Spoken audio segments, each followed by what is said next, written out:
La Iglesia reescribió un culto antiguo. Spinoza revela la Biblia del show. Y si te dijera que todo lo que creías saber sobre la religión es una mentira cuidadosamente orquestada, ¿qué pasaría si descubrieras que un hombre del siglo XVII ya había desenmascarado el fraude más grande de la humanidad? Baruch Spinoza, el filósofo más peligroso de la historia, fue excomulgado y perseguido por revelar una verdad que la Iglesia quería ocultar para siempre. Hoy descubriremos cómo un culto antiguo fue reescrito, manipulado y transformado en el mayor espectáculo de control mental que ha conocido la humanidad. Prepárate para un viaje que destruirá todo lo que creías saber sobre la religión, la historia y el poder, porque lo que está a punto de revelarse no es solo una lección de filosofía, es una advertencia sobre cómo hemos sido manipulados durante milenios. El día que nació el hombre más peligroso del mundo, Ámsterdam, 27 de julio de 1656. El aire pesado del verano holandés se carga de una tensión que cortaría el acero. En la sinagoga portuguesa Talmud Torá, los ancianos se reúnen para pronunciar la sentencia más severa que conoce el judaísmo. No están juzgando a un asesino, ni a un ladrón, ni siquiera a un apóstata común. Están a punto de maldecir a un joven de 23 años, cuyo único crimen fue pensar demasiado. ¿Pero qué había hecho exactamente Baruch Spinoza para merecer una condena más brutal que la reservada para los peores criminales? ¿Qué palabras había pronunciado que aterrorizaban tanto a los líderes religiosos que prefirieron borrarlo de la existencia antes que permitir que siguiera hablando? La respuesta te helará la sangre. Spinoza había cometido el pecado imperdonable de tratar los textos sagrados como lo que realmente eran: documentos históricos escritos por seres humanos con agendas políticas muy específicas. Había osado sugerir que Moisés no escribió la Torá, que los profetas no eran portavoces de Dios y que toda la estructura religiosa era una construcción humana diseñada para controlar a las masas. El cherem pronunciado contra él fue tan severo que hasta el día de hoy permanece activo. Las palabras exactas de la maldición resonaron en las paredes de la sinagoga como un trueno profético. Por el decreto de los ángeles y el juicio de los santos, excomulgamos, expulsamos, execramos y maldecimos a Baruch de Spinoza. Maldito sea de día y maldito sea de noche. Maldito sea cuando se acueste y maldito sea cuando se levante. Maldito sea cuando salga y maldito sea cuando entre. ¿Puedes imaginar el peso de esas palabras? No solo lo expulsaban de la comunidad religiosa, sino que le prohibían cualquier contacto humano con cualquier judío.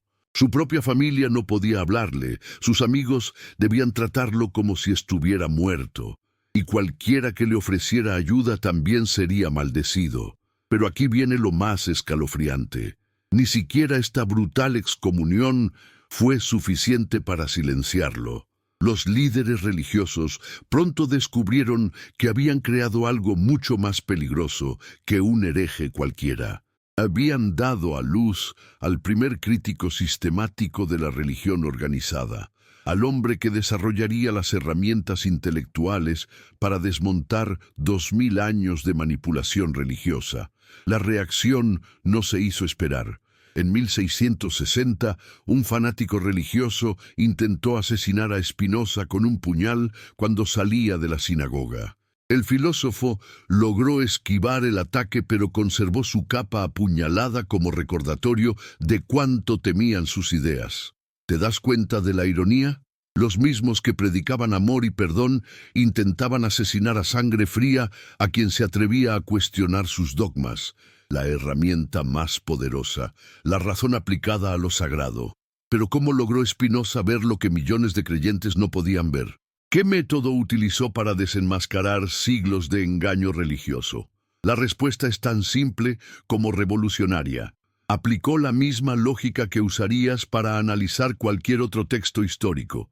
Imagínate que alguien te presenta un documento afirmando que fue escrito por Julio César, pero cuando lo examinas, encuentras referencias a eventos que ocurrieron 200 años después de su muerte. ¿Qué concluirías? Obviamente que el documento es una falsificación, pues eso mismo hizo Spinoza con la Biblia y los resultados fueron devastadores para la narrativa oficial. En su obra revolucionaria Tratado Teológico Político, Spinoza demostró que los libros atribuidos a Moisés contenían información que Moisés no podría haber conocido. ¿Cómo podía Moisés describir su propia muerte en tercera persona? ¿Cómo podía conocer nombres de lugares que solo existieron siglos después de su supuesta época? ¿Cómo podía referirse a reyes de Israel cuando en su tiempo no existía la monarquía israelita? Estas preguntas, aparentemente simples, destrozaron la credibilidad de toda la estructura religiosa. Si Moisés no escribió la Torá, ¿quién lo hizo? ¿Y con qué propósito? ¿Y si los textos sagrados no eran palabra de Dios, sino construcciones humanas con objetivos políticos específicos? Spinoza fue aún más lejos. Analizó el estilo literario de diferentes secciones y demostró que habían sido escritas por múltiples autores en diferentes épocas.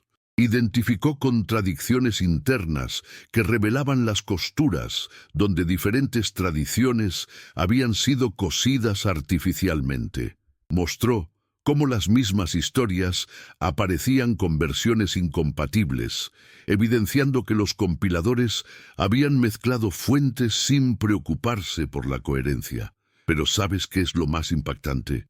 Spinoza realizó este análisis en el siglo XVII, sin acceso a descubrimientos arqueológicos modernos, sin conocimiento de idiomas antiguos, más allá del hebreo y el latín, sin las herramientas de la crítica textual contemporánea.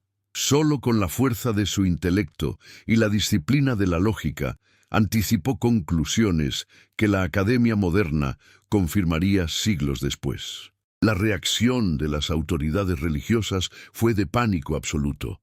No podían refutar sus argumentos con lógica, porque la lógica estaba del lado de Spinoza. No podían usar la autoridad de las Escrituras, porque precisamente era esa autoridad la que estaba siendo cuestionada. Solo les quedaba el recurso de siempre: la violencia, la censura y la demonización personal. El culto que existía antes del espectáculo. Ahora viene la parte que realmente te va a hacer cuestionar todo lo que creías saber. ¿Qué encontró Spinoza cuando excavó más profundo en los orígenes reales de la religión judía? ¿Qué había antes de que los escribas reescribieran la historia para adaptarla a sus necesidades políticas? Lo que descubrió era un culto cananeo completamente diferente. Una religión politeísta donde Yahvé no era el único Dios, sino apenas uno más en un panteón repleto de deidades. ¿Te resulta chocante? Pues prepárate, porque esto es solo el comienzo. En los textos más antiguos, Yahvé aparece como un dios de la guerra, especializado en la violencia y la conquista militar. No era el Dios del amor universal que te enseñaron en la escuela dominical, sino una deidad tribal obsesionada con la destrucción de enemigos y la expansión territorial. Su nombre mismo significa el que causa que las cosas existan, pero en el contexto original se refería específicamente a su capacidad para crear caos y destrucción en el campo de batalla. ¿Pero cómo sabemos esto? Los propios textos bíblicos lo revelan, si sabes dónde buscar. En los manuscritos más antiguos, Yahvé no prohíbe adorar a otros dioses, simplemente exige ser el primero entre ellos. El primer mandamiento no dice, no hay otros dioses, dice, no tendrás otros dioses antes que yo. ¿Ves la diferencia? Es la diferencia entre monoteísmo y enoteísmo, entre un Dios único y un Dios dominante. Los arqueólogos modernos han confirmado lo que Spinoza intuía. El judaísmo primitivo era indistinguible del politeísmo cananeo circundante. Las excavaciones en sitios israelitas antiguos revelan figurillas de la diosa Ashera, la consorte de Yahvé, que fue sistemáticamente borrada de los textos posteriores. Se han encontrado inscripciones que mencionan a Yahvé y su Asherá, evidenciando que el dios hebreo tenía una pareja divina. ¿Y qué pasó con esta tradición original? Fue brutalmente suprimida durante las reformas religiosas de los siglos VII y VI a.C. Los reformadores destruyeron los santuarios de la diosa, prohibieron sus rituales y reescribieron los textos para eliminar cualquier rastro de politeísmo.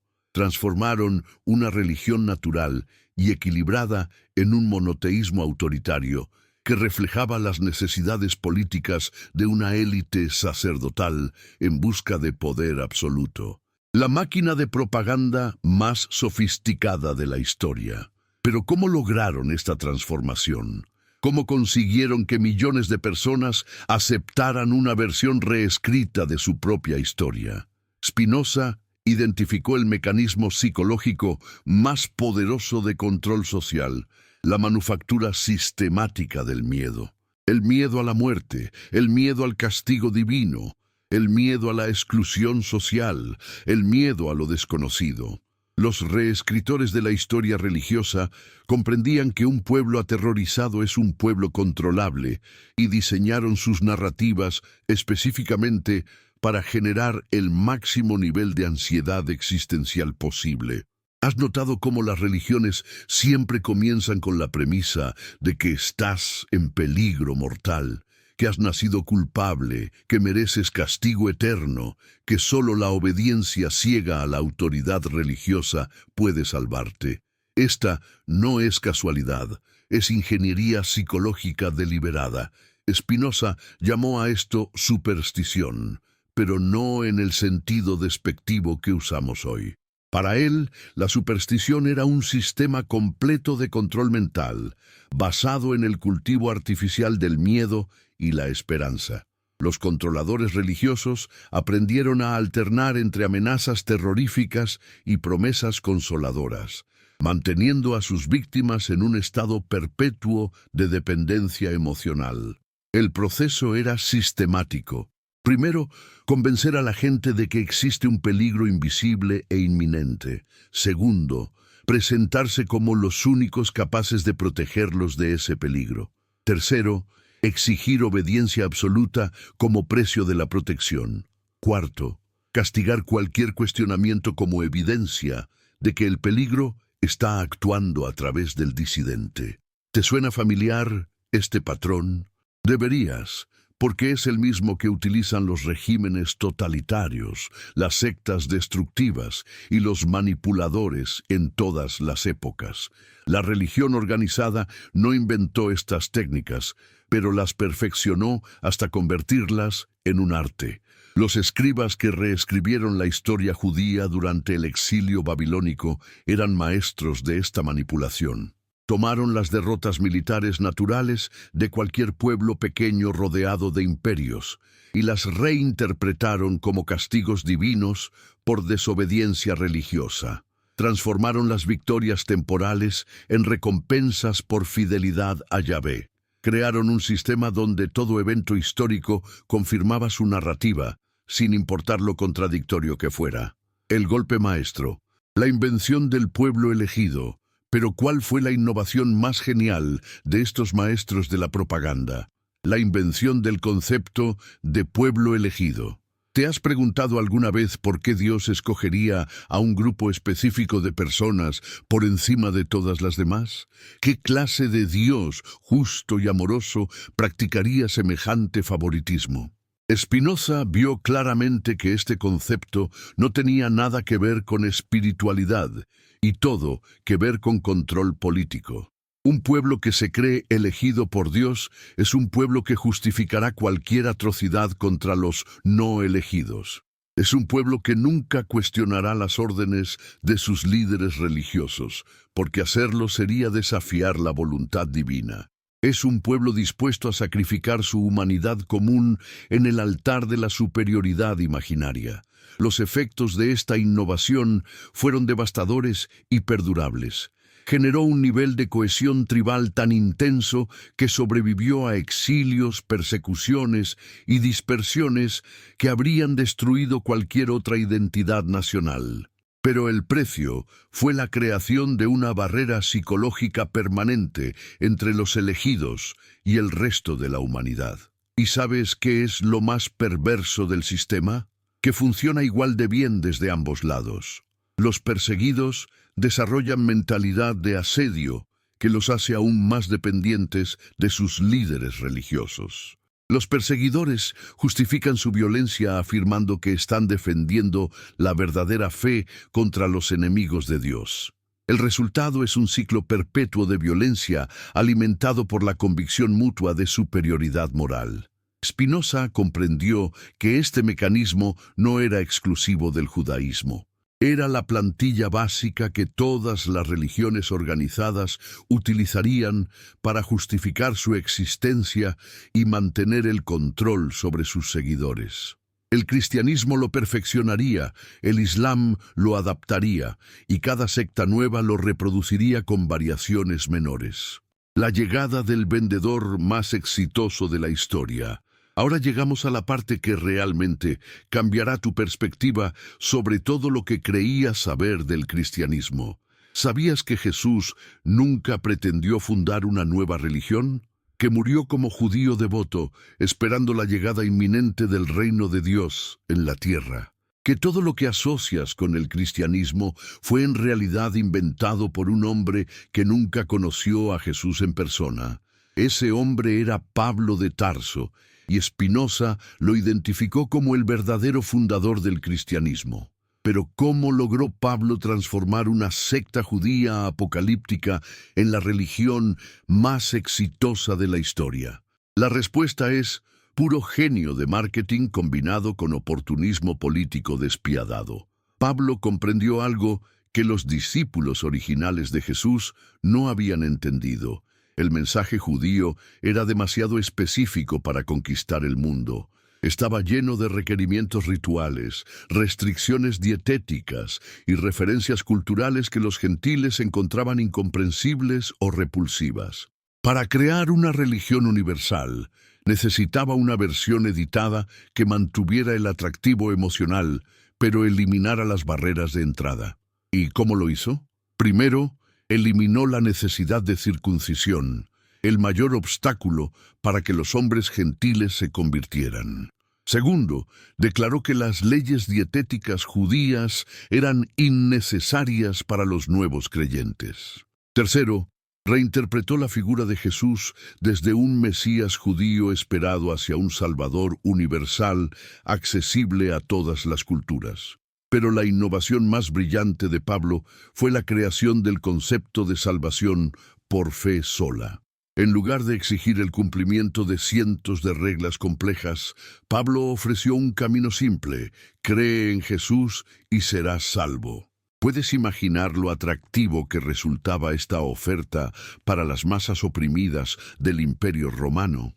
El mensaje se diseñó específicamente para apelar a los instintos más profundos de la psicología humana: culpa inicial, esperanza de redención, sentido de pertenencia a una comunidad especial, promesa de vida eterna. Todo empaquetado en una narrativa emotiva que bypaseaba completamente la necesidad de pensamiento crítico. La construcción del mito más exitoso de la historia. Pero ¿cómo se transformó esta estrategia de marketing religioso en los evangelios que conocemos hoy? Aquí es donde la historia se vuelve realmente fascinante, porque los evangelios no fueron escritos por testigos oculares de los eventos que describen. Marcos, el primer evangelio, fue escrito al menos 30 años después de la supuesta crucifixión, por alguien que claramente no conocía la geografía de Palestina. Mateo y Lucas copiaron extensamente de Marcos, añadiendo sus propias elaboraciones teológicas. Juan fue escrito aún más tarde, con una cristología tan desarrollada que resulta irreconocible comparada con los evangelios anteriores. Y los evangelios que no llegaron al canon oficial. Había docenas de ellos, cada uno con versiones completamente diferentes de quién era Jesús y qué había enseñado. Algunos lo presentaban como un maestro de sabiduría al estilo de los filósofos griegos, otros como un revolucionario político, otros como una manifestación divina que nunca había sido verdaderamente humano. El proceso de selección del canon no fue divino, sino profundamente político. Los líderes cristianos del siglo IV eligieron los textos que mejor servían a sus objetivos institucionales y destruyeron sistemáticamente los que presentaban visiones alternativas. El resultado, una narrativa artificialmente unificada que ocultaba la increíble diversidad del cristianismo primitivo. Spinoza vio claramente que este proceso de edición y censura había creado una imagen completamente artificial del cristianismo original. Los editores habían eliminado las contradicciones más obvias, pero habían dejado suficientes inconsistencias como para que un lector cuidadoso pudiera reconstruir el proceso de manipulación. El imperio abraza al Dios rebelde. Pero ¿cómo logró esta religión de esclavos y marginados convertirse en la fe oficial del imperio más poderoso del mundo? La respuesta tiene un nombre: Constantino el Grande. Y la historia de su conversión es mucho más política de lo que te enseñaron en la escuela. Constantino no se convirtió al cristianismo por revelación divina, sino por cálculo político puro. A principios del siglo IV, el cristianismo había crecido hasta representar aproximadamente el 10% de la población del imperio, concentrado especialmente en las ciudades y entre las clases educadas. Era una minoría significativa, bien organizada y peligrosamente cohesionada. El emperador comprendió que era más inteligente cooptar esta fuerza que seguir persiguiéndola. Pero la cooptación requería transformación mutua. El cristianismo tendría que volverse menos subversivo, y el imperio tendría que acomodar algunas sensibilidades cristianas.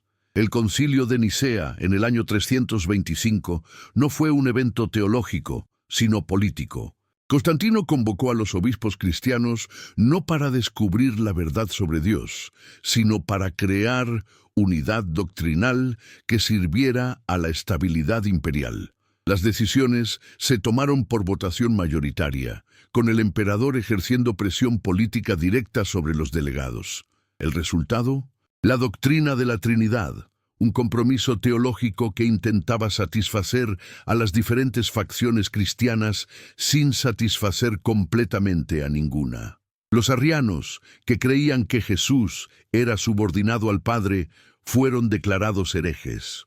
Los modalistas, que creían que Padre, Hijo y Espíritu Santo eran simplemente aspectos de una sola persona divina, también fueron condenados. La fórmula trinitaria que emergió era tan compleja y contradictoria que requería fe ciega para ser aceptada. Tres personas que son una sola, un Dios que es su propio Hijo, un ser infinito que se hace finito sin dejar de ser infinito. Estas paradoxas no eran bugs del sistema, eran features diseñadas para desalentar el pensamiento independiente. La máquina de represión se perfecciona, pero ¿qué pasó con todos los cristianos que no estaban de acuerdo con las nuevas doctrinas oficiales y con los paganos que habían convivido pacíficamente con los cristianos durante siglos? La respuesta es una de las historias más oscuras de la humanidad. La sistemática destrucción de la diversidad religiosa e intelectual del mundo antiguo. Los cristianos nicenos, ahora respaldados por el poder imperial, comenzaron una campaña de terror contra todos los disidentes. Destruyeron templos paganos, quemaron bibliotecas, asesinaron filósofos y forzaron conversiones masivas.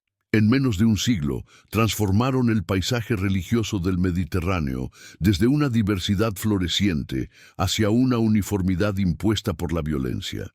La Biblioteca de Alejandría, símbolo del conocimiento universal, fue atacada repetidamente por turbas cristianas hasta quedar destruida. Los misterios de Eleusis, que habían ofrecido experiencias espirituales profundas durante más de 1000 años, fueron prohibidos bajo pena de muerte. Los últimos filósofos paganos fueron perseguidos hasta el exilio o el martirio. ¿Y los cristianos que mantenían interpretaciones diferentes? Los gnósticos fueron cazados como criminales. Los arrianos fueron exiliados a los confines del imperio. Los montanistas fueron declarados lunáticos peligrosos. Cualquier forma de cristianismo que no se sometiera a la autoridad episcopal centralizada fue etiquetada como herejía demoníaca. Spinoza comprendió que este patrón de violencia no era una aberración temporal, sino la lógica inevitable de cualquier sistema religioso que reclame monopolio sobre la verdad. Cuando una institución se declara portavoz único de Dios, cualquier desacuerdo se convierte automáticamente en blasfemia que merece destrucción. El perfeccionamiento del control mental. Pero ¿cómo lograron estos nuevos controladores religiosos mantener su poder sobre poblaciones que originalmente habían abrazado el cristianismo como liberación? La respuesta está en el desarrollo de las técnicas de control mental más sofisticadas que había conocido la humanidad hasta ese momento. El concepto de pecado original fue quizás la innovación más brillante y perversa. Declarar que todos los seres humanos nacen contaminados por una culpa heredada creaba una demanda automática e inescapable para los servicios de salvación que solo la Iglesia podía proporcionar. Era como envenenar el suministro de agua y luego vender el antídoto. La doctrina del infierno eterno añadió el elemento de terror absoluto. No bastaba con amenazar con consecuencias temporales por la desobediencia. Los controladores religiosos inventaron un castigo infinito para crímenes finitos. El miedo al sufrimiento eterno era tan paralizante que la gente prefería cualquier sumisión antes que arriesgarse a la condenación. El sistema sacramental institucionalizó la dependencia psicológica. Bautismo para lavar el pecado original, confirmación para reforzar la pertenencia, confesión para mantener el control psicológico, comunión para crear dependencia ritual, matrimonio para controlar la sexualidad, extrema unción para aterrorizar a los moribundos. Cada momento importante de la vida quedaba mediado por la autoridad eclesiástica. Y el celibato clerical fue la innovación más inteligente de todas. Al prohibir el matrimonio a los sacerdotes, la Iglesia creó una casta de hombres completamente dependientes de la institución para su supervivencia social y económica. Sacerdotes sin familia propia transferían toda su lealtad emocional a la jerarquía eclesiástica, convirtiéndose en instrumentos perfectos de control social. La Inquisición, terror sistemático, como política de Estado. Pero ¿qué pasaba cuando estos sistemas de control psicológico no eran suficientes?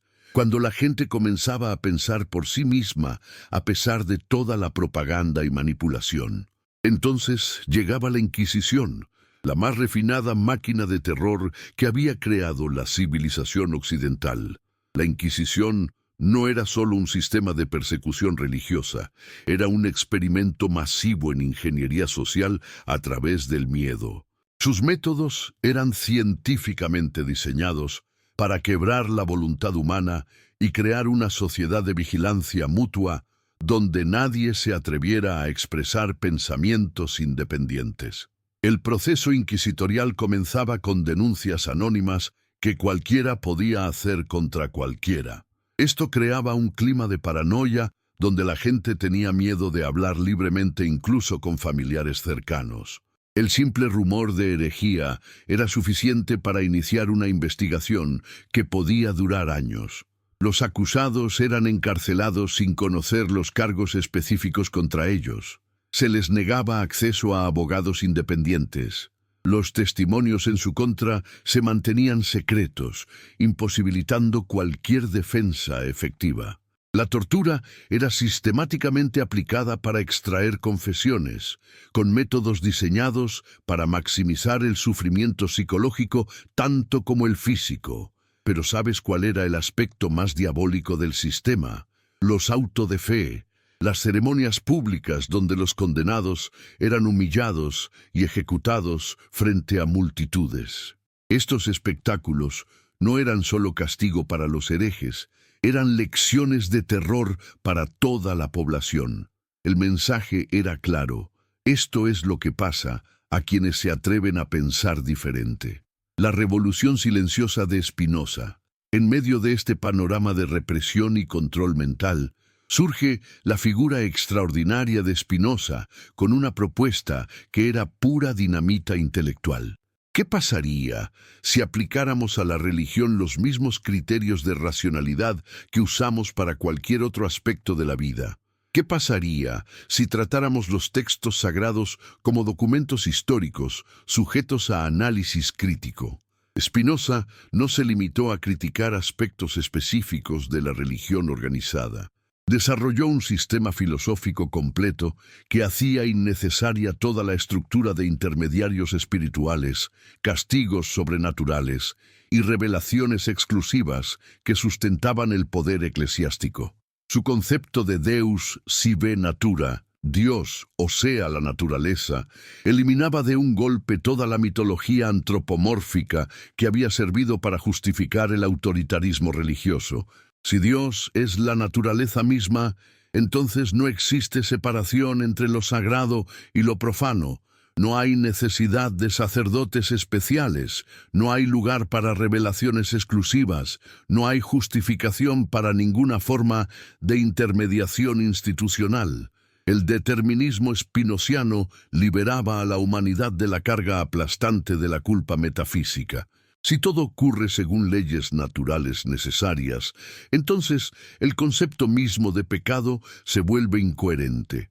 Los seres humanos actúan según su naturaleza, modificada por las circunstancias, y juzgar moralmente estos actos es como juzgar moralmente a una piedra por caer o al fuego por quemar. Pero esto no conducía al nihilismo moral. Al contrario, Spinoza desarrolló una ética más profunda y auténtica que cualquier sistema basado en mandamientos externos. Su concepto de conatus, el esfuerzo por perseverar en el ser, proporcionaba una base natural para la moralidad sin necesidad de amenazas sobrenaturales, la ética de la liberación. ¿Cómo vivir entonces según los principios spinozianos? ¿Cómo construir una vida ética sin los andamios de la religión tradicional? Spinoza ofreció respuestas que eran tanto revolucionarias como profundamente prácticas. El primer paso era liberarse del miedo que mantiene a la humanidad en esclavitud mental. Miedo a la muerte, miedo al castigo divino, miedo a la exclusión social. Todos estos miedos tienen una característica común: están basados en ideas inadecuadas sobre la naturaleza de la realidad. Cuando comprendemos que somos parte integral de la naturaleza, que nuestra existencia no es accidental, sino necesaria, que nuestras acciones emergen de causas comprensibles, entonces el miedo existencial se disuelve. No desaparece el instinto de supervivencia, que es natural y útil, sino el terror metafísico que nos paraliza. El segundo paso era desarrollar el entendimiento racional como antídoto contra la superstición. Spinoza creía que los seres humanos son naturalmente racionales, pero que la educación deficiente y la manipulación sistemática los mantienen en la ignorancia. El conocimiento verdadero no es privilegio de una élite sacerdotal, sino derecho y capacidad de toda persona. El tercer paso era cultivar lo que Spinoza llamaba alegría activa, la felicidad que proviene de actualizar nuestro potencial humano en lugar de perseguir placeres externos. Esta alegría no depende de circunstancias externas, sino de nuestro propio desarrollo como seres racionales y creativos. El resultado final: Una forma de vida que no necesita amenazas externas para ser ética, que no requiere promesas de recompensas póstumas para encontrar significado, que no depende de autoridades institucionales para validar sus decisiones morales. El legado explosivo. Pero ¿qué impacto tuvieron realmente las ideas de Spinoza? Durante su vida, muy poco aparentemente. Sus obras fueron prohibidas, su nombre fue sinónimo de ateísmo peligroso, sus ideas fueron distorsionadas y demonizadas por enemigos que preferían no enfrentarlas directamente. Sin embargo, bajo la superficie, una revolución silenciosa había comenzado. Los manuscritos de Spinoza circulaban clandestinamente entre intelectuales europeos que reconocían haber encontrado las herramientas para liberar el pensamiento humano de milenios de superstición institucionalizada. Voltaire, aunque públicamente distanciado de Spinoza, incorporó muchas de sus ideas en su crítica del cristianismo. Los enciclopedistas franceses reconocían su deuda intelectual con el filósofo holandés. Incluso Kant, que intentó refutar el espinosismo, terminó desarrollando un sistema ético que no requería fundamentación teológica. La crítica bíblica moderna, la antropología religiosa, la sociología del conocimiento, la psicología de la religión, todas estas disciplinas tienen sus raíces en las intuiciones pioneras de Spinoza. Lo que él vio con la sola fuerza de su intelecto, la academia moderna ha confirmado con siglos de investigación empírica. Y en el mundo contemporáneo, las sociedades más exitosas, prósperas y pacíficas son precisamente aquellas que han seguido el camino spinoziano hacia la secularización. Países como Dinamarca, Suecia, Holanda, Japón, que han reducido la influencia de la religión organizada en la vida pública, consistentemente encabezan los índices de felicidad, educación, igualdad y bienestar social. La batalla continúa. Pero ¿significa esto que la batalla que comenzó Spinoza ya está ganada? Desafortunadamente, no. Las fuerzas que él identificó y combatió siguen activas, adaptándose constantemente a nuevas circunstancias, pero manteniendo su esencia manipuladora. El fundamentalismo religioso ha resurgido con fuerza en el siglo XXI, utilizando tecnologías modernas para difundir mensajes medievales. Televangelistas multimillonarios venden milagros por televisión. Extremistas de todas las confesiones justifican violencia con textos sagrados. Políticos cínicos explotan sentimientos religiosos para obtener votos. Incluso en sociedades aparentemente seculares, las técnicas de control mental identificadas por Spinoza se han adaptado a nuevos contextos. El consumismo utiliza los mismos mecanismos de culpa y redención que la religión tradicional. Los medios de comunicación manufacturan miedos artificiales para vender soluciones. Los sistemas educativos a menudo perpetúan formas de pensamiento autoritario bajo nuevas etiquetas. La diferencia crucial: hoy tenemos acceso a la información y las herramientas críticas que Spinoza desarrolló. Podemos elegir entre permanecer en la caverna de Platón o salir a la luz del conocimiento racional. Podemos decidir si queremos ser manipulados por vendedores de miedo o vivir según nuestra naturaleza racional. La pregunta que Spinoza nos dejó sigue siendo la más importante que puede hacerse un ser humano. ¿Tendrás el coraje de pensar por ti mismo, sin importar las consecuencias sociales? ¿Estarás dispuesto a abandonar consoladoras ilusiones a cambio de verdades incómodas? ¿Podrás vivir una vida ética basada en la razón en lugar de en la obediencia ciega? La elección final Spinoza pagó el precio más alto por ofrecernos estas herramientas de liberación. El ostracismo total de su comunidad, intentos de asesinato, siglos de demonización póstuma y la soledad existencial de quien ve verdades que otros prefieren ignorar. Pero consideraba que el precio valía la pena, porque había encontrado algo más valioso que la aceptación social: la libertad mental. Su mensaje final es tanto una advertencia como una invitación. Una advertencia sobre los peligros eternos de entregar nuestro pensamiento a autoridades externas, sin importar cuán respetables parezcan. Una invitación a reclamar nuestra dignidad como seres racionales, capaces de comprender el mundo y vivir éticamente sin necesidad de tutores sobrenaturales. La religión organizada seguirá existiendo, porque siempre habrá gente que prefiere la seguridad de la obediencia a la responsabilidad de la libertad. Los controladores institucionales seguirán refinando sus técnicas de manipulación, porque el poder sobre las mentes ajenas es la droga más adictiva que existe.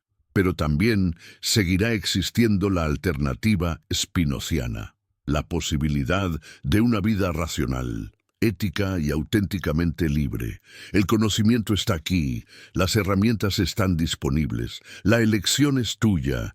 Puedes seguir siendo víctima de manipuladores que venden salvación a cambio de sumisión, o puedes asumir la responsabilidad aterradora y gloriosa de pensar por ti mismo. Puedes permanecer en la comodidad de las creencias heredadas, o puedes emprender el viaje hacia la comprensión racional de ti mismo y del mundo. Como dijo el propio Spinoza, el miedo no puede existir sin la esperanza, ni la esperanza sin el miedo. Libérate de ambos. Vive según la razón. Y nunca, nunca permitas que alguien más piense por ti. La verdad no necesita vendedores, la realidad no requiere intermediarios, y tu dignidad como ser humano no está sujeta a la aprobación de ninguna autoridad externa. La revolución que comenzó Spinoza en una sinagoga de Ámsterdam hace más de 3 siglos continúa en cada mente que se atreve a cuestionar, en cada persona que elige la razón sobre la superstición, en cada ser humano que reclama su derecho natural a la libertad de pensamiento. ¿Serás parte de esa revolución o seguirás siendo espectador de tu propia vida? La Iglesia reescribió un culto antiguo. Spinoza revela la Biblia del show. ¿Sabes qué es lo más aterrador de la historia humana? No son las guerras, ni las pandemias, ni siquiera los desastres naturales. Lo más aterrador es descubrir que toda tu visión del mundo ha sido cuidadosamente manufacturada por gente que nunca conociste, usando técnicas tan sofisticadas que ni siquiera te das cuenta de que estás siendo manipulado. Si estás viendo esto desde tu celular, dale un toque a la campanita y suscríbete ahora mismo, porque lo que está a punto de revelarse cambiará para siempre la forma en que ves la religión, la política y el poder. Y cuando termines de ver esto, por favor, compártelo con esa persona que siempre dice que la religión es lo más sagrado del mundo. Necesita despertar a la realidad. Hace unos minutos te conté cómo Spinoza fue brutalmente excomulgado por atreverse a analizar la Biblia como cualquier otro texto histórico. Pero lo que no te dije es cómo sus descubrimientos revelaron la existencia de la máquina de propaganda más sofisticada que había conocido la humanidad. Una máquina tan perfecta que después de más de 2000 años sigue funcionando exactamente como fue diseñada. La anatomía del control mental perfecto. ¿Alguna vez te has preguntado por qué la religión siempre comienza con la premisa de que estás en peligro mortal? ¿Por qué todas las narrativas sagradas insisten en que has nacido defectuoso, culpable, merecedor de castigo eterno? ¿Por qué el primer paso hacia la salvación es siempre reconocer tu total incapacidad para salvarte a ti mismo? Esto no es casualidad, amigo. Es ingeniería psicológica deliberada. Y Spinoza fue el primero en desenmascarar completamente este mecanismo. Lo que él descubrió era que los reescritores de la historia religiosa habían identificado la vulnerabilidad más profunda de la psique humana. Nuestro terror existencial a la muerte y al sinsentido. Imagínate que eres un manipulador profesional y quieres controlar a millones de personas durante generaciones. ¿Cuál sería tu estrategia más efectiva? Primero, convencerlas de que existe un peligro invisible e inminente que las amenaza constantemente. Segundo, presentarte como el único capaz de protegerlas de ese peligro. Tercero, exigir obediencia absoluta como precio de esa protección. Cuarto, castigar cualquier cuestionamiento como evidencia de que el peligro está actuando a través del disidente. ¿Te suena familiar? Debería, porque es exactamente el patrón que siguen los regímenes totalitarios, las sectas destructivas, los estafadores emocionales y, sí, las religiones organizadas. La diferencia es que los controladores religiosos tuvieron miles de años para perfeccionar estas técnicas hasta convertirlas en un arte invisible. Los escribas que reescribieron la historia judía durante el exilio babilónico eran maestros absolutos de esta manipulación. Tomaron las derrotas militares naturales de cualquier pueblo pequeño rodeado de imperios gigantescos y las reinterpretaron como castigos divinos por desobediencia religiosa. Transformaron las victorias temporales en recompensas por fidelidad a Yahvé. Crearon un sistema narrativo donde absolutamente todo evento histórico confirmaba su versión de la realidad, sin importar lo contradictorio que pudiera parecer. Pero ¿cómo lograron que la gente aceptara interpretaciones tan obviamente convenientes para los líderes religiosos?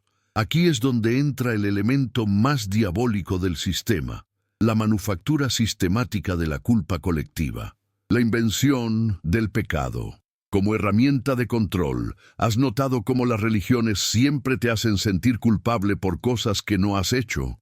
Pecado original, karma negativo de vidas pasadas, deudas ancestrales que debes pagar. ¿Por qué crees que insisten tanto en que eres responsable de problemas que existían antes de que nacieras? Spinoza vio con claridad cristalina que esto era pura manipulación psicológica. Si logras convencer a alguien de que es culpable de algo terrible, esa persona hará cualquier cosa para obtener perdón.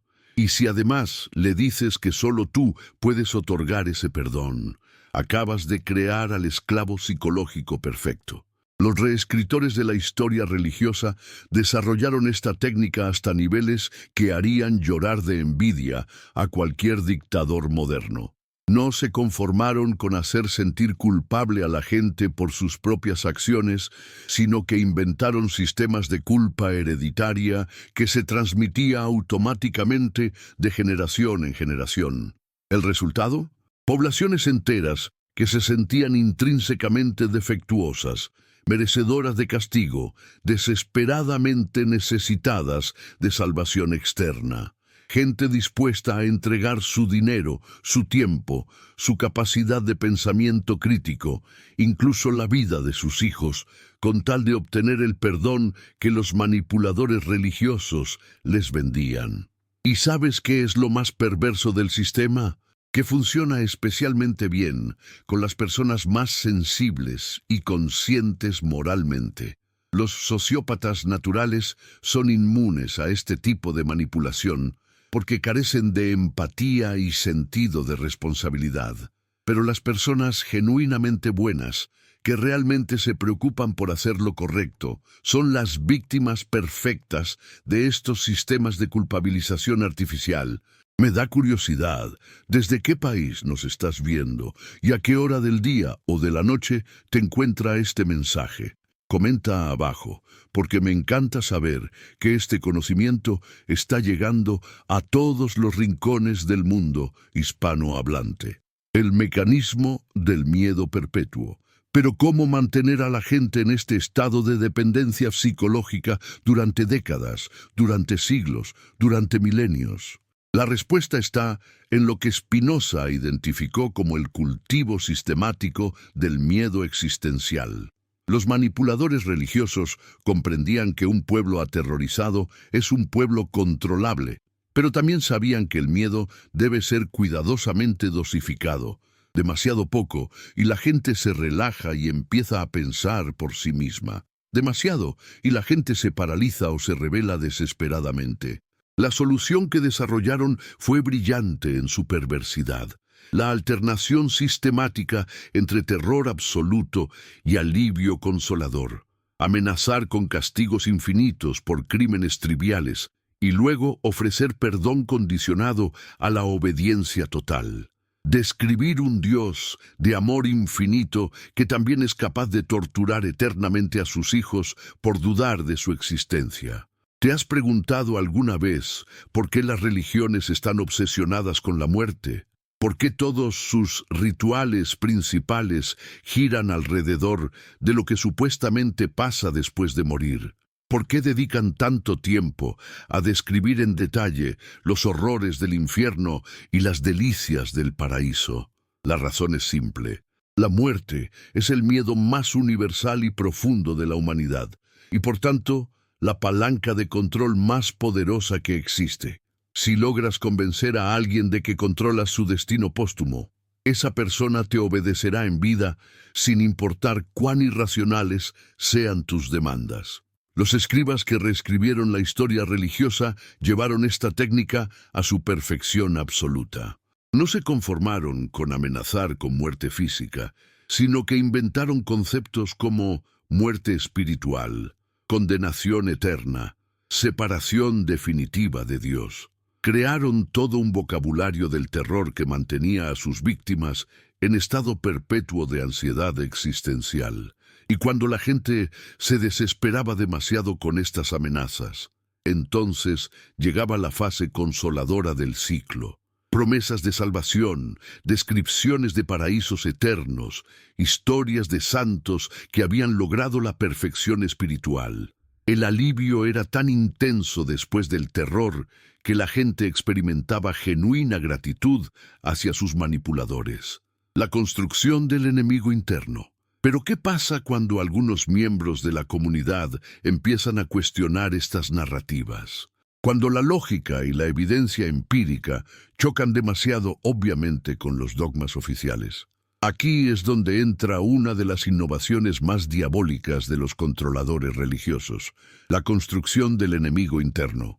Spinoza había notado que las religiones siempre identifican dos tipos de amenazas: los enemigos externos, que justifican la cohesión grupal, y los enemigos internos, que justifican la represión de la disidencia. Los enemigos externos son los paganos, los infieles, los miembros de otras religiones. Los enemigos internos son los herejes, los escépticos, los que hacen demasiadas preguntas incómodas. ¿Y sabes cuál es la característica más siniestra de este sistema? Que convierte a cada creyente en un potencial espía de todos los demás. Cuando tu salvación eterna depende de mantener la pureza doctrinal de tu comunidad, cualquier signo de duda en tus hermanos de fe se convierte en una amenaza personal que debes reportar a las autoridades. Los reescritores de la historia religiosa habían desarrollado todo un arsenal de técnicas para identificar y neutralizar a los potenciales disidentes antes de que pudieran contaminar al resto. Pruebas de ortodoxia disfrazadas de rituales inocentes, confesiones obligatorias que revelaban los pensamientos más íntimos, sistemas de delación donde denunciar herejes se presentaba como deber sagrado. ¿El resultado? Comunidades donde nadie se atrevía a expresar dudas genuinas, donde el pensamiento crítico era automáticamente sospechoso, donde la conformidad intelectual se convertía en requisito para la supervivencia social. Una vez que este sistema se establecía, se volvía autoperpetuante, porque las propias víctimas se convertían en vigilantes de futuras víctimas. La profesionalización del engaño.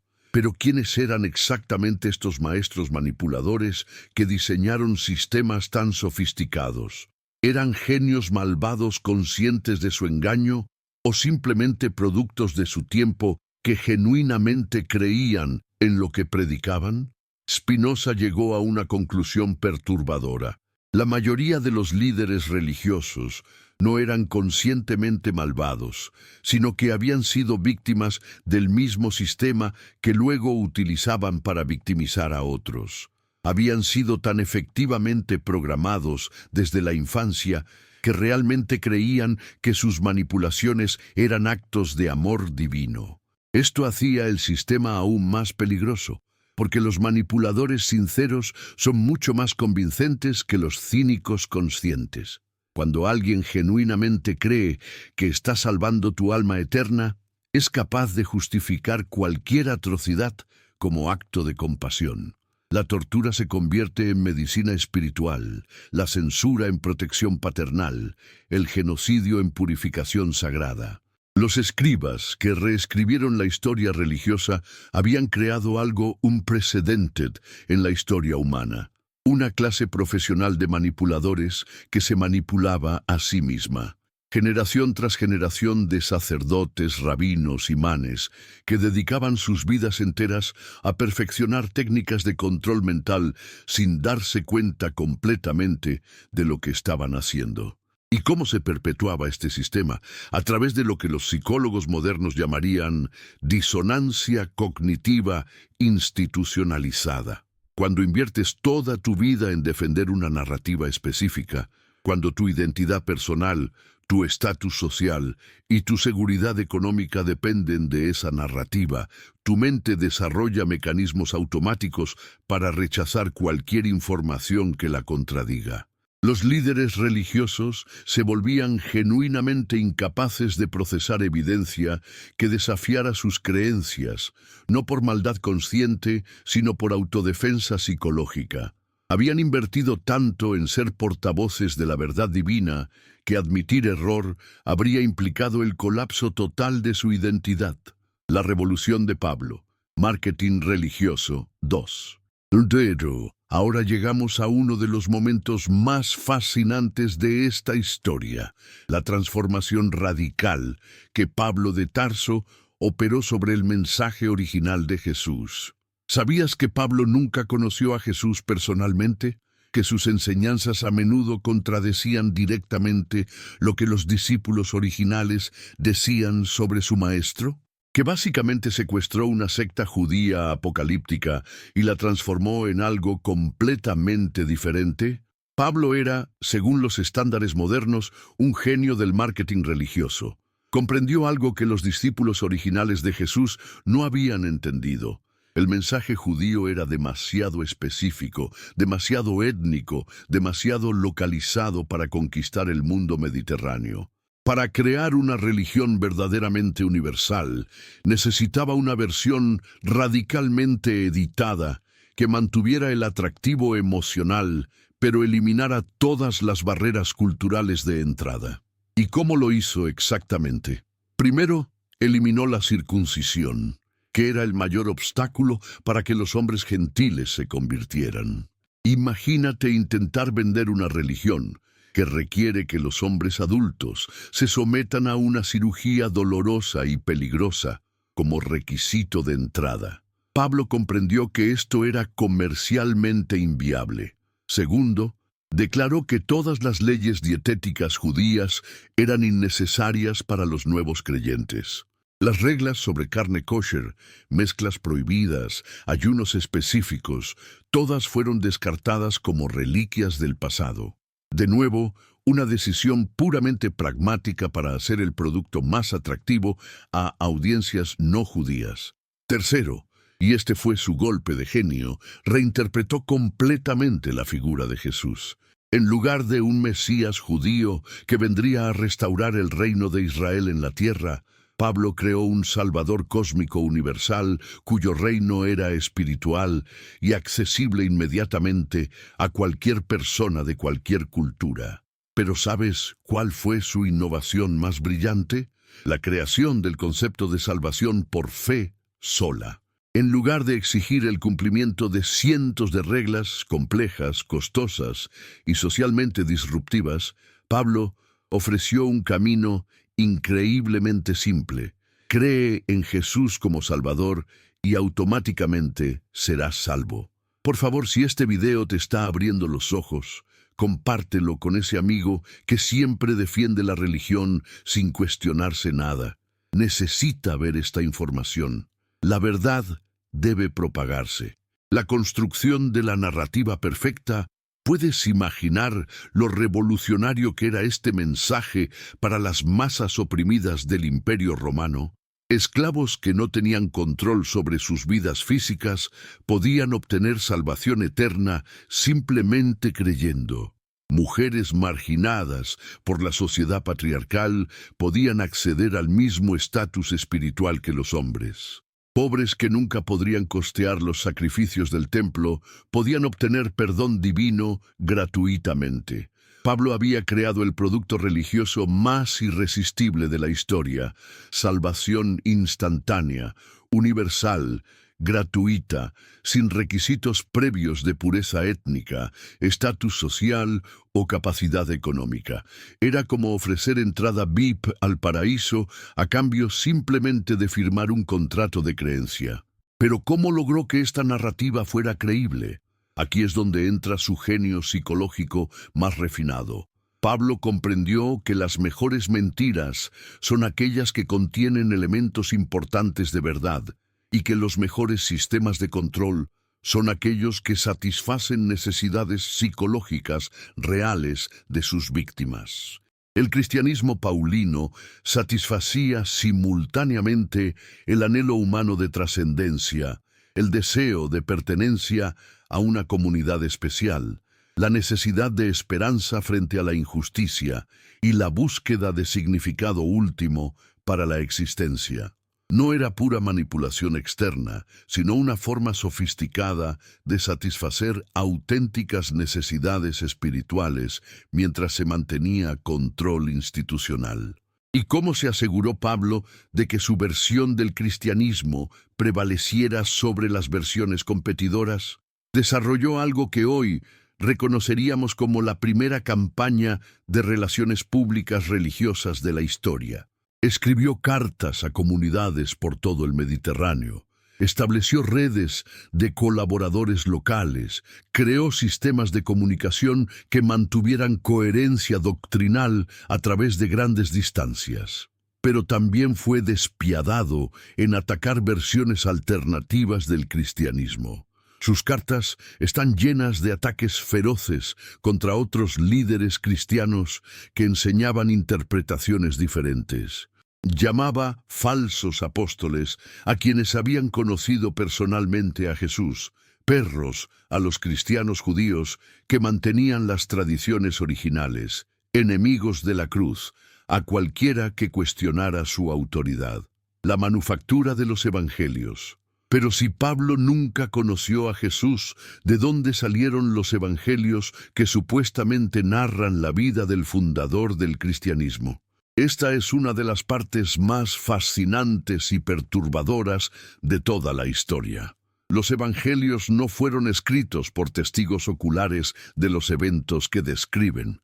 Marcos, que es el más temprano, fue compuesto al menos 30 años después de la supuesta crucifixión, por alguien que claramente no conocía la geografía de Palestina y cometía errores básicos sobre las costumbres judías de la época.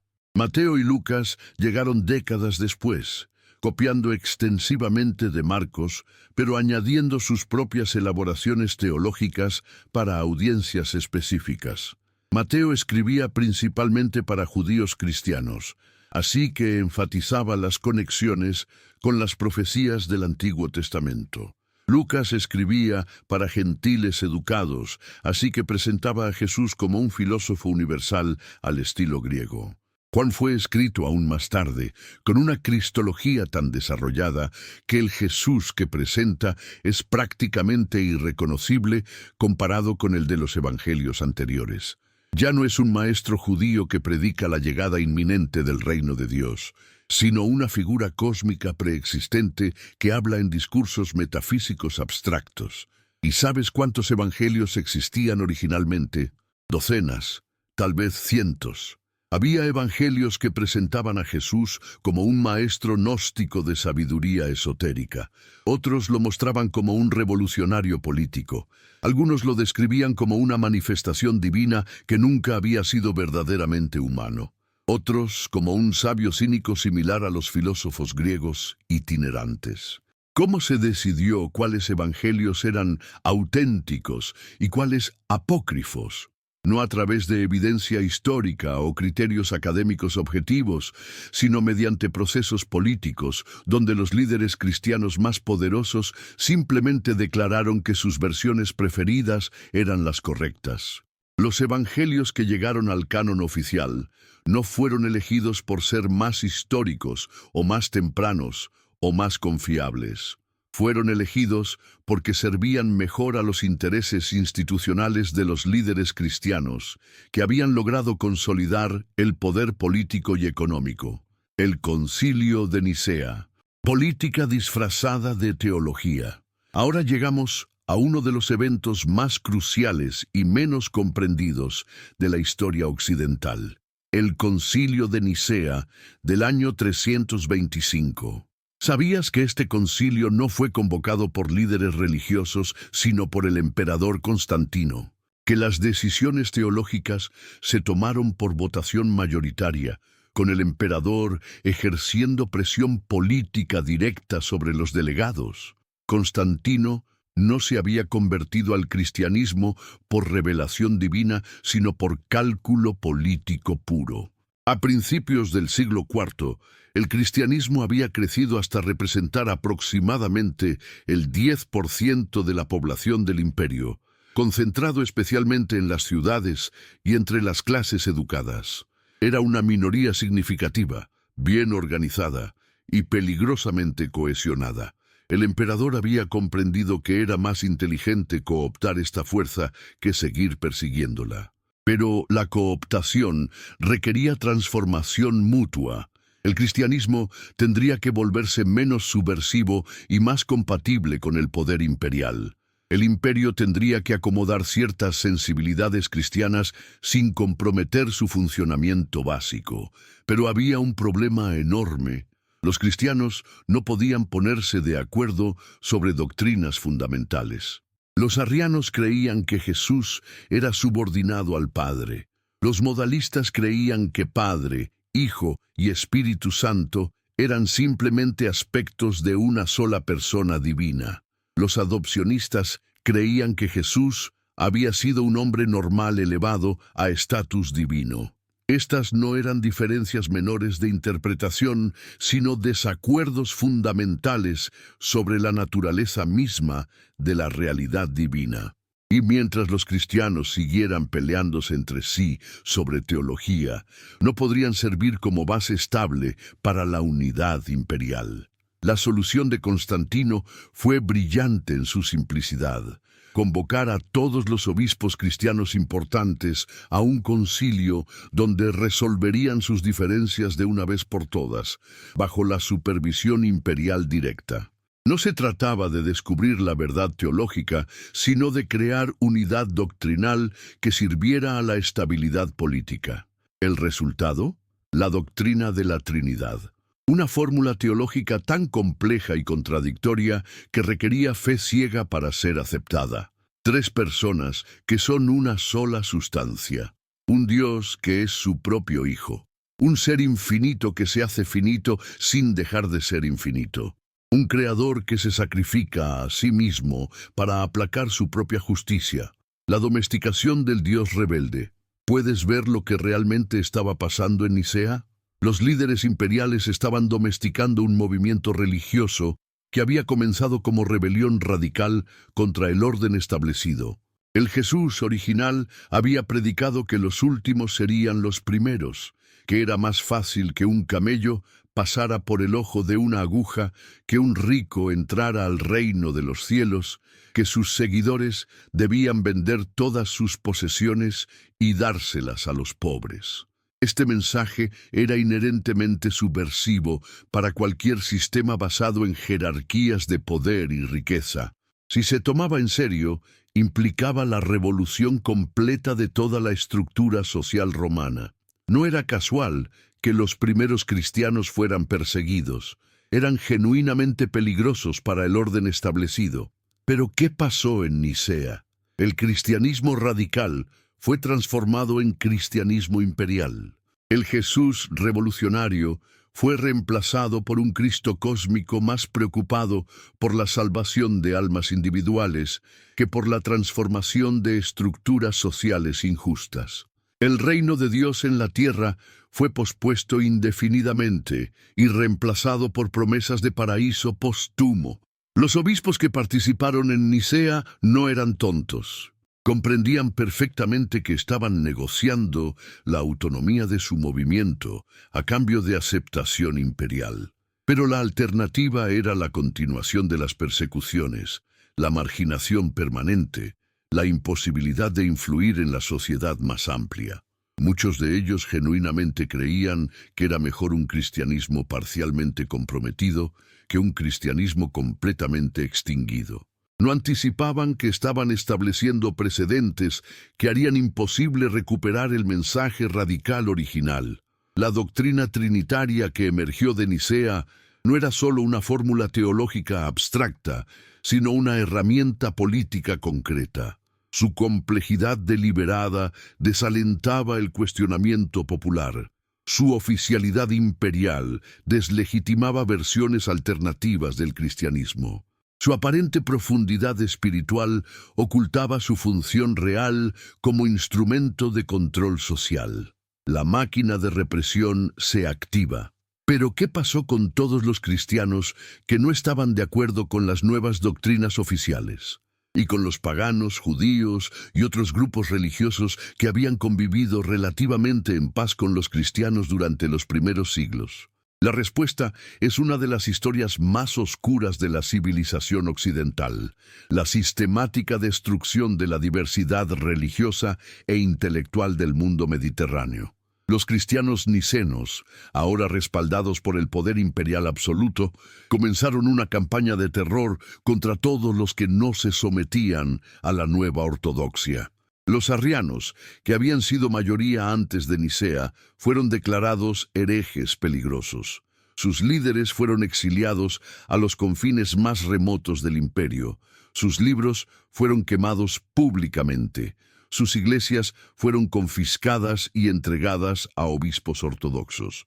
Cualquiera que expresara simpatía por sus doctrinas podía ser arrestado como traidor al Estado. Los paganos, que durante siglos habían practicado sus religiones ancestrales sin molestar a nadie, se convirtieron en objetivo de violencia sistemática. Sus templos fueron destruidos por turbas cristianas, a menudo con la connivencia de autoridades imperiales. Sus sacerdotes fueron asesinados o forzados a convertirse. Sus festivales fueron prohibidos bajo pena de muerte. La Biblioteca de Alejandría, símbolo del conocimiento universal, atacada repetidamente por turbas cristianas hasta quedar completamente destruida. Los misterios de Eleusis, que habían ofrecido experiencias espirituales profundas durante más de 1000 años, prohibidos y sus iniciados perseguidos como criminales. Los últimos filósofos paganos, exiliados, empobrecidos o directamente asesinados. El perfeccionamiento del terror sagrado. Pero ¿cómo justificaban los líderes cristianos esta campaña de violencia masiva? ¿Cómo reconciliaban la destrucción de vidas humanas con el mensaje de amor que supuestamente predicaban? La respuesta revela la perversión completa del cristianismo original. Desarrollaron toda una teología del terror sagrado, donde la violencia contra los herejes se presentaba como acto de compasión divina. Mejor destruir el cuerpo temporal para salvar el alma eterna. Mejor silenciar las voces que desviaban a otros del camino verdadero. Mejor crear una sociedad uniformemente cristiana que permitir la contaminación de la diversidad. San Agustín, uno de los padres de la Iglesia más venerados, desarrolló explícitamente la doctrina del compelle intrare, forzar a entrar. Argumentaba que era deber cristiano usar violencia para obligar a los herejes y paganos a aceptar la verdad salvadora, porque permitir que permanecieran en el error era condenarlos a la condenación eterna. ¿Puedes ver la lógica diabólica? Una vez que defines tu versión particular de la realidad como única verdad divina, Cualquier forma de coerción se vuelve justificable. No estás violando la libertad humana, sino liberando a la gente de las cadenas de la ignorancia. No estás destruyendo culturas, sino purificando la humanidad de contaminación espiritual. Los líderes cristianos que supervisaron esta transformación no se veían a sí mismos como tiranos, sino como pastores amorosos protegiendo a sus rebaños de lobos peligrosos. Su sinceridad hacía su violencia aún más terrible, porque los verdaderos creyentes son capaces de atrocidades que los cínicos conscientes nunca cometerían. Para cuando terminó el siglo IV, el paisaje religioso del Mediterráneo había sido completamente transformado. La diversidad floreciente de tradiciones espirituales fue reemplazada por una uniformidad impuesta a través del terror. El diálogo filosófico abierto fue sustituido por conformidad doctrinal obligatoria. La búsqueda personal de significado fue subordinada a la obediencia institucional absoluta. Esto es lo que Spinoza comprendía cuando analizaba la religión como fenómeno histórico y político. No estaba atacando la espiritualidad humana auténtica, sino desenmascarando los sistemas de poder que se habían apropiado de esa espiritualidad para sus propios fines. No estaba negando la importancia de las preguntas últimas sobre el significado de la existencia, sino rechazando las respuestas autoritarias que prohibían seguir preguntando. La máquina de control mental que había comenzado con los escribas del exilio babilónico había alcanzado su forma más refinada y poderosa. Ya no necesitaba convencer a nadie de su verdad. Podía simplemente eliminar físicamente a cualquiera que la cuestionara. Ya no necesitaba competir en el mercado libre de las ideas. Había convertido la disidencia en crimen capital. Y el precio de esta victoria del cristianismo, la pérdida de siglos de conocimiento acumulado, la destrucción de tradiciones espirituales que habían nutrido a la humanidad durante milenios, el establecimiento de precedentes de intolerancia que ensangrentarían Europa durante los siguientes 1000 años. Cuando Spinoza escribía en el siglo XVII, estaba viendo las consecuencias de este proceso histórico todavía operando a su alrededor. La Inquisición seguía torturando y quemando a disidentes. Las guerras religiosas seguían desgarrando Europa. Los pensadores independientes seguían siendo perseguidos por atreverse a usar su razón. Su mensaje era al mismo tiempo una advertencia histórica y un programa para el futuro. Así es como los sistemas autoritarios se apoderan de las mejores aspiraciones humanas y las pervierten en instrumentos de opresión. Y así es como podemos liberarnos, recuperando nuestra capacidad de pensar críticamente, rechazando la autoridad de intermediarios que reclaman monopolio sobre la verdad, viviendo según nuestra naturaleza racional, en lugar de según los miedos que otros manufacturan para controlarnos. La batalla que Spinoza identificó no terminó en el siglo XVII, continúa hoy en cada mente que elige la razón sobre la superstición, en cada persona que se atreve a cuestionar las narrativas oficiales, en cada ser humano que reclama su dignidad como pensador independiente.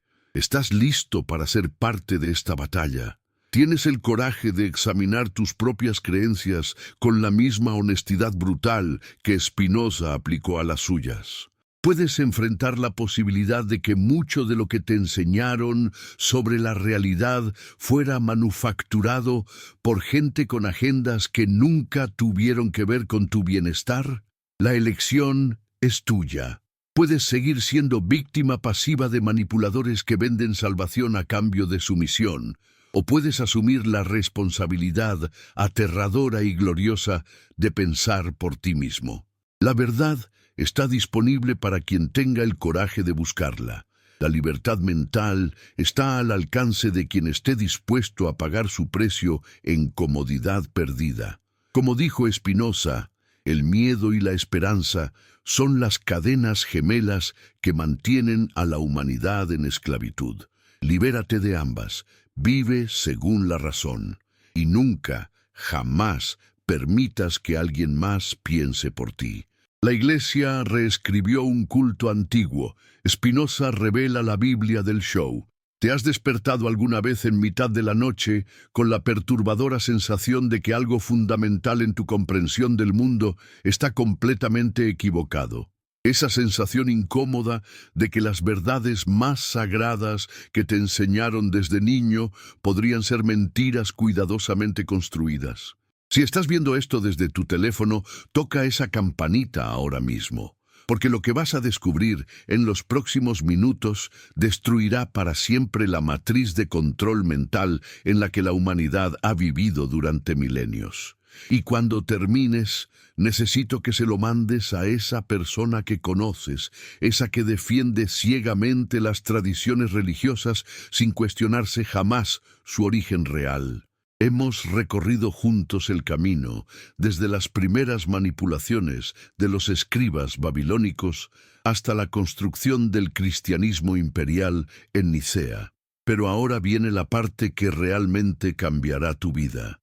Cómo Spinoza no solo desenmascaró este sistema de control, sino que desarrolló las herramientas intelectuales para liberarnos completamente de él.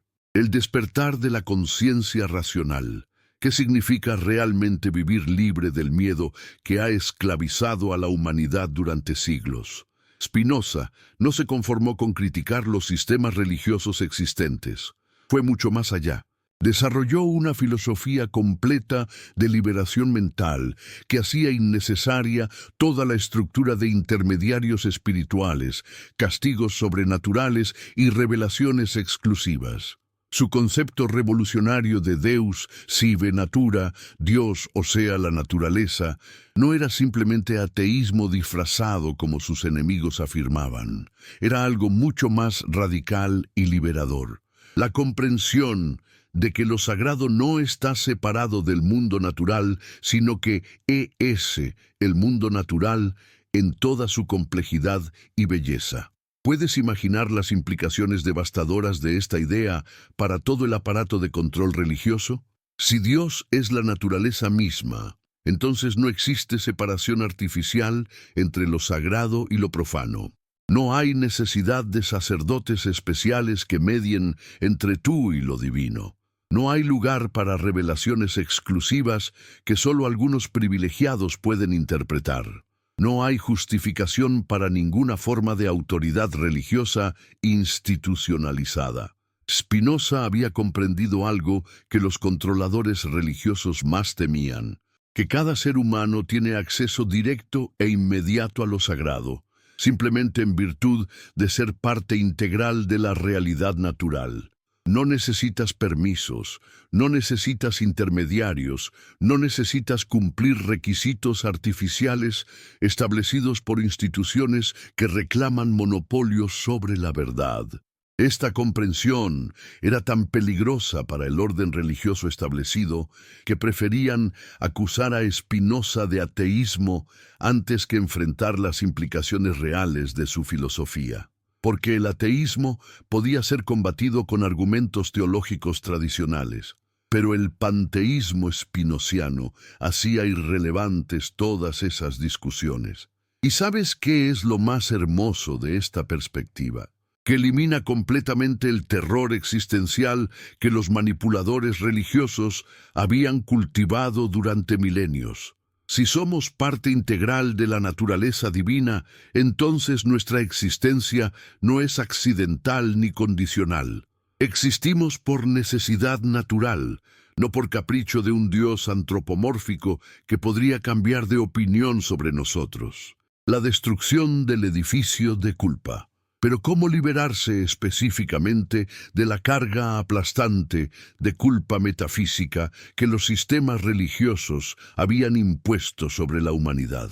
Aquí es donde el determinismo spinociano se revela como una de las doctrinas más liberadoras que jamás se hayan concebido. Si todo ocurre según leyes naturales necesarias, si cada evento es el resultado inevitable de causas anteriores operando según patrones comprensibles, entonces el concepto mismo de pecado, en el sentido religioso tradicional, se vuelve completamente incoherente. Los seres humanos actúan según su naturaleza, modificada por las circunstancias en las que se encuentran. Juzgar moralmente estos actos como si fueran completamente libres de toda determinación causal es como juzgar moralmente a una piedra por caer hacia abajo o al fuego por quemar lo que toca.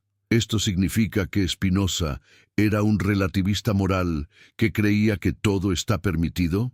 Al contrario, desarrolló una ética más profunda y auténtica que cualquier sistema basado en mandamientos externos impuestos por autoridades sobrenaturales.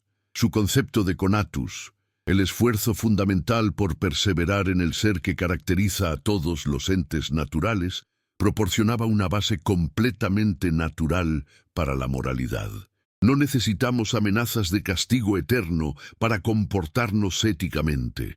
Necesitamos comprender racionalmente qué formas de vida realmente sirven a nuestro florecimiento como seres humanos. ¿Y sabes qué descubrió Spinoza? Que las acciones genuinamente éticas emergen naturalmente cuando comprendemos correctamente nuestra situación en el mundo y nuestras relaciones con otros seres. La compasión no necesita ser ordenada por mandamientos divinos. Surge espontáneamente cuando reconocemos que los demás son fundamentalmente similares a nosotros en sus aspiraciones y sufrimientos. La justicia no requiere amenazas sobrenaturales. Se basa en la comprensión racional de que sistemas sociales justos sirven mejor a los intereses genuinos de todos los participantes. La honestidad no necesita ser impuesta por miedo al castigo divino. Es simplemente la política más inteligente para alguien que comprende las consecuencias reales de la mentira y el engaño. Déjame preguntarte algo. ¿Desde qué país nos estás viendo? ¿Y en qué momento del día o la noche te encuentra este mensaje de liberación? Me encanta saber que estas ideas están llegando a hermanos de toda América Latina y España. La ética de la alegría genuina. Pero ¿cómo vivir concretamente según estos principios espinocianos? ¿Cómo construir una vida ética sin los andamios artificiales de la religión tradicional? Spinoza ofreció respuestas que eran tanto revolucionarias como profundamente prácticas. El primer paso era liberarse completamente del miedo que mantiene a la humanidad en esclavitud mental. No solo el miedo obvio a la muerte o al castigo divino, sino también los miedos más sutiles, miedo al juicio social, miedo a la incertidumbre, miedo a la responsabilidad de pensar por uno mismo. Todos estos miedos tienen una característica común. Están basados en ideas inadecuadas sobre la naturaleza de la realidad. Cuando comprendemos que somos parte integral de la naturaleza, que nuestra existencia es tan necesaria como la de las montañas o las estrellas, que nuestras acciones emergen de causas comprensibles. Entonces, el terror existencial se disuelve naturalmente. No desaparece el instinto básico de supervivencia, que es natural y útil para la preservación de la vida. Pero sí se elimina ese horror metafísico paralizante que nos hace vulnerables a cualquier charlatán que prometa salvación a cambio de obediencia. El segundo paso era desarrollar activamente el entendimiento racional como antídoto permanente contra toda forma de superstición. Spinoza creía profundamente que los seres humanos son naturalmente racionales, pero que la educación deficiente y la manipulación sistemática los mantienen artificialmente en la ignorancia. El conocimiento verdadero no es privilegio de una élite sacerdotal o académica, sino capacidad natural de toda persona que esté dispuesta a usar honestamente sus facultades mentales.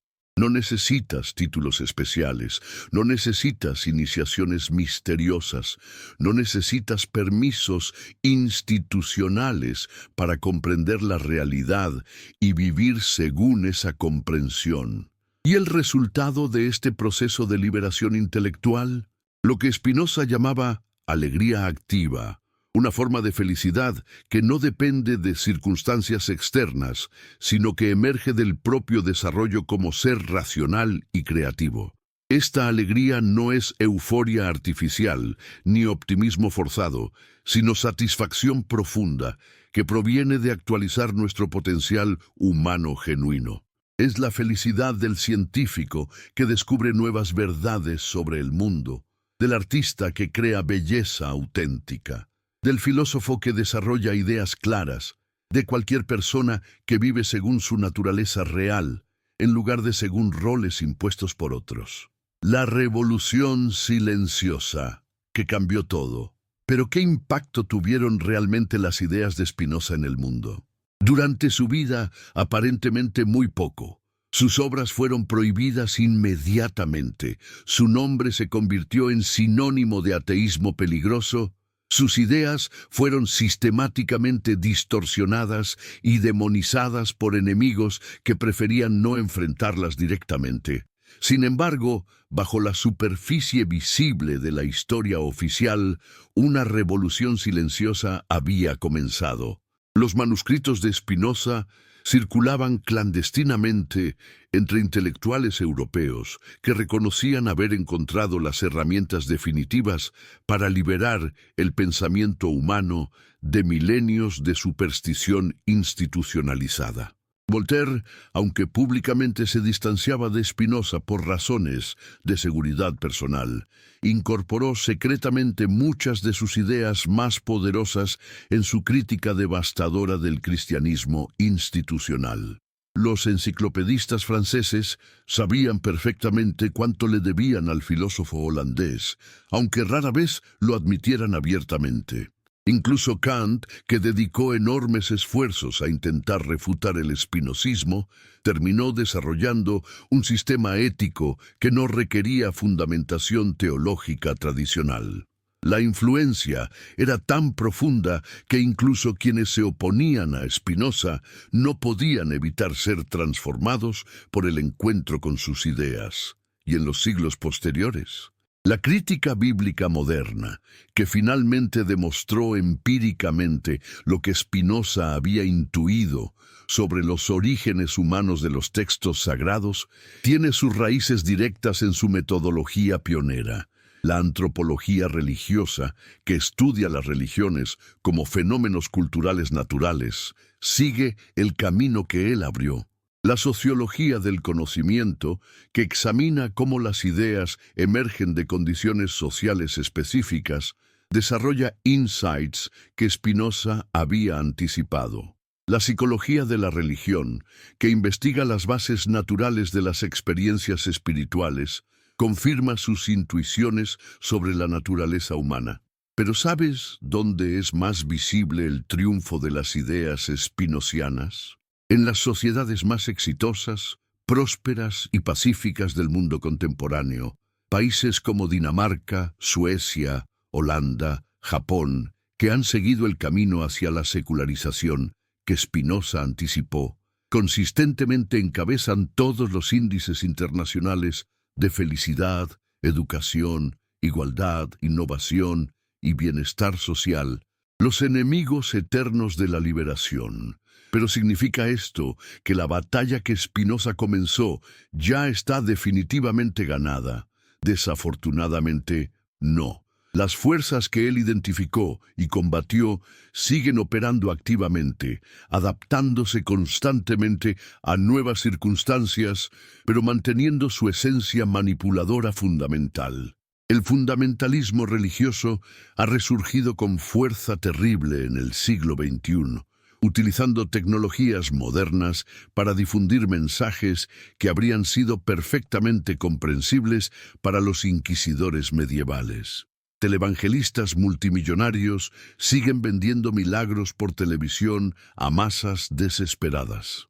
Extremistas de todas las confesiones continúan justificando violencia con textos sagrados. Los políticos cínicos siguen explotando sentimientos religiosos para obtener votos de poblaciones que no han desarrollado suficiente pensamiento crítico. Gobiernos autoritarios de derecha e izquierda utilizan retórica salvífica para justificar la represión de disidentes y la concentración del poder. Pero ¿sabes dónde es más sutil y por tanto más peligrosa la persistencia de estos patrones? En las formas aparentemente seculares que adoptan las técnicas de control mental que Spinoza había identificado. El consumismo moderno utiliza exactamente los mismos mecanismos psicológicos que la religión tradicional. Cultiva sentimientos de insuficiencia e inadecuación personal. Promete salvación a través de la adquisición de productos específicos. Crea ciclos adictivos de culpa y redención temporal. Establece jerarquías artificiales de estatus basadas en símbolos externos. Los medios de comunicación masivos manufacturan constantemente nuevos miedos para vender soluciones, siguiendo precisamente el patrón que los manipuladores religiosos habían perfeccionado. Identifica una amenaza real o imaginaria. Amplifica la ansiedad hasta niveles irracionales. Preséntate como la única fuente confiable de protección o información. Los sistemas educativos, incluso en sociedades nominalmente democráticas, a menudo perpetúan formas autoritarias de pensamiento bajo nuevas etiquetas. Se enseña a memorizar información sin cuestionarla, a obedecer autoridades sin examinar sus credenciales, a conformarse socialmente en lugar de desarrollar criterio independiente. Las nuevas formas de esclavitud mental y las redes sociales han creado formas de vigilancia mutua y control del pensamiento que habrían hecho llorar de envidia a cualquier inquisidor medieval. Algoritmos diseñados para maximizar engagement mantienen a los usuarios en burbujas de confirmación que refuerzan sus prejuicios existentes sin exponerlos jamás a perspectivas desafiantes. La presión por conformidad social se ha intensificado exponencialmente cuando cada opinión puede ser instantáneamente juzgada por millones de personas. El miedo al cancelamiento social funciona como una forma modernizada de excomunión que disuade efectivamente la expresión de ideas controversiales o independientes.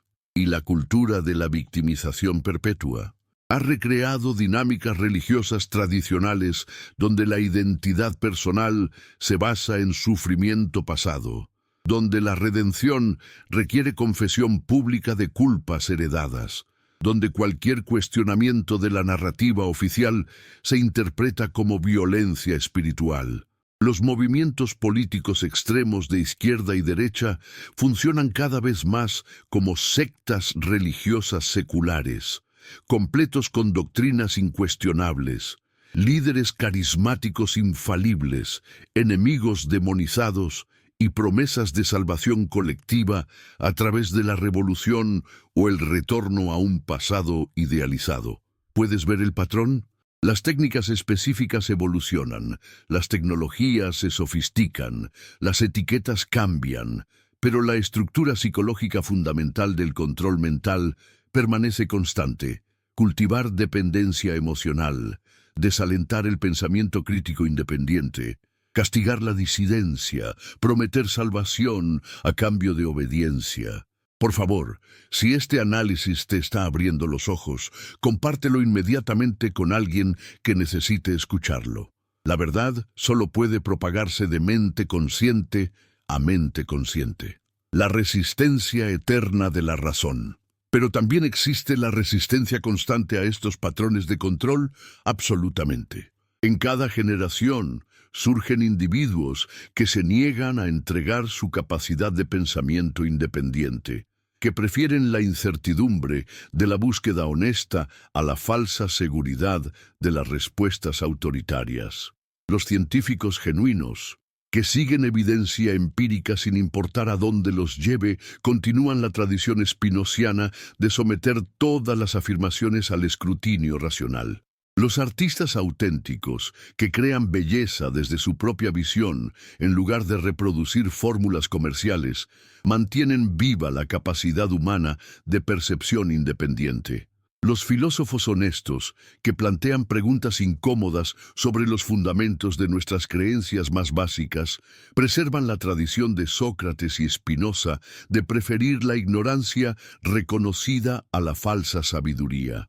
Los ciudadanos educados, que investigan por sí mismos en lugar de aceptar pasivamente información de autoridades, practican la democracia real que requiere participación intelectual activa. Y los padres conscientes, que enseñan a sus hijos a pensar por sí mismos en lugar de simplemente obedecer, que fomentan preguntas en lugar de castigar curiosidad, que modelan honestidad intelectual en lugar de conformidad social, están criando la próxima generación de mentes libres. Los educadores genuinos, que enseñan habilidades de pensamiento crítico en lugar de simplemente transmitir información, que fomentan debate respetuoso en lugar de uniformidad doctrinal, que modelan la búsqueda honesta de verdad, están plantando semillas de liberación mental que florecerán durante décadas. Y los comunicadores responsables, que priorizan precisión sobre sensacionalismo, que presentan múltiples perspectivas en lugar de propaganda partidaria, que enseñan a su audiencia a verificar información independientemente, están construyendo resistencia social contra la manipulación masiva. La tecnología de la liberación, pero ¿sabes qué es lo más esperanzador de nuestro momento histórico? Que por primera vez en la historia humana, las herramientas para el pensamiento independiente están disponibles para prácticamente cualquier persona con acceso a Internet. La información que Spinoza tuvo que derivar laboriosamente de manuscritos raros y conocimiento especializado ahora está al alcance de cualquiera con curiosidad suficiente para buscarla.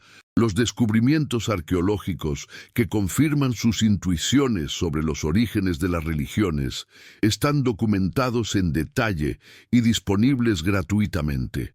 Las técnicas de análisis crítico que solo las élites académicas podían dominar, ahora se enseñan en videos de YouTube accesibles para adolescentes. Los debates filosóficos, que antes requerían acceso a bibliotecas universitarias exclusivas, ahora ocurren en foros online donde cualquiera puede participar. Y los cursos universitarios completos, disponibles gratis en plataformas digitales. Las obras maestras de la literatura filosófica, descargables sin costo.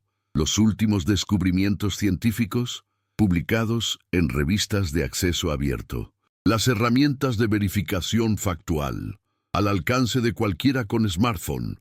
Esto significa que las excusas tradicionales para permanecer en ignorancia ya no son válidas. No puedes alegar que no tienes acceso a información, que no puedes costear educación superior, que las autoridades controlan completamente lo que puedes saber. Las barreras principales ahora son psicológicas y sociales, no técnicas o económicas. ¿El resultado?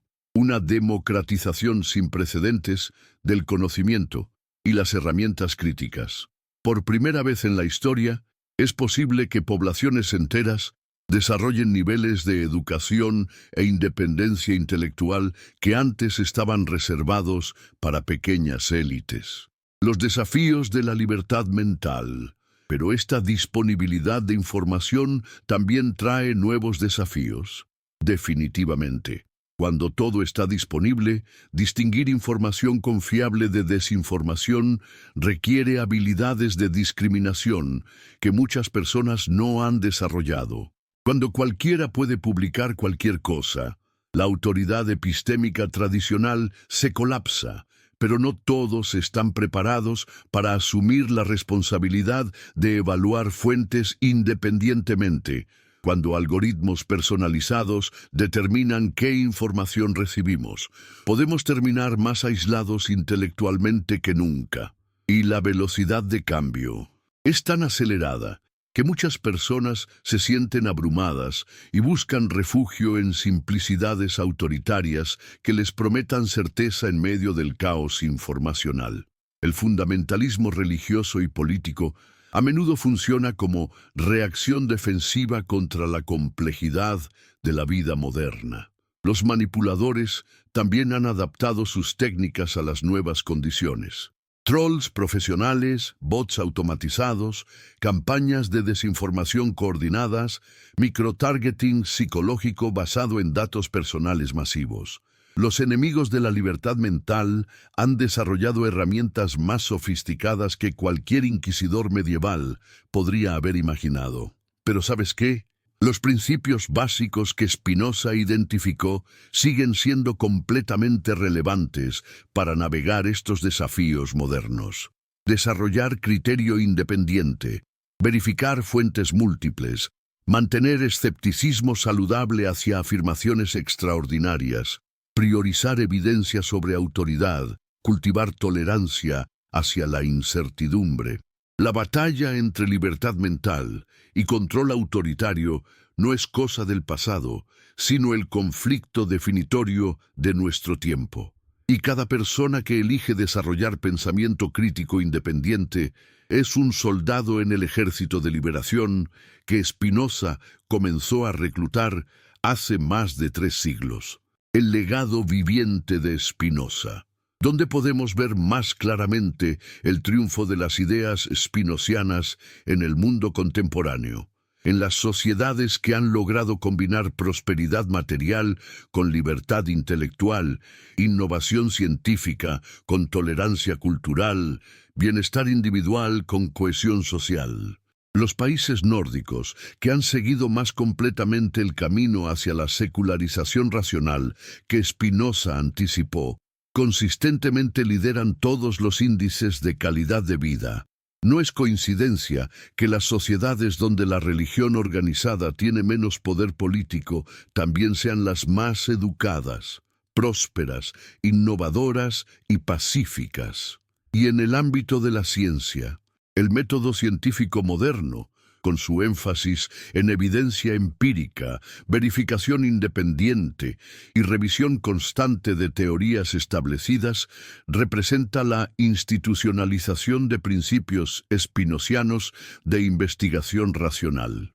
Los derechos humanos universales, basados en la dignidad inherente de cada persona, independientemente de creencias religiosas o afiliaciones culturales, reflejan la comprensión spinoziana de que todos los seres humanos participan igualmente en la naturaleza divina.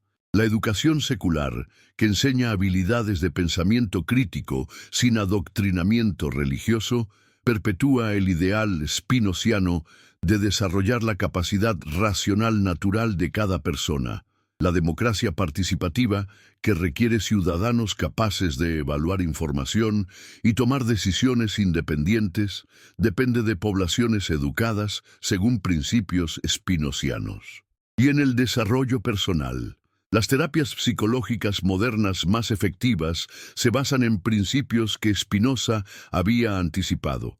Comprender las causas naturales de nuestras emociones y comportamientos. Desarrollar autoconocimiento racional. Asumir responsabilidad por nuestras elecciones sin culpa metafísica paralizante. La llamada eterna a la libertad. Pero ¿cuál es entonces el mensaje final que Spinoza nos deja para el siglo XXI? Es tanto una advertencia como una invitación. Una advertencia sobre los peligros eternos de entregar nuestro pensamiento a autoridades externas, sin importar cuán respetables o tradicionales parezcan. Los manipuladores siempre adaptarán sus técnicas a las nuevas condiciones, pero la vulnerabilidad humana básica a la manipulación permanece constante mientras no desarrollemos suficiente independencia intelectual.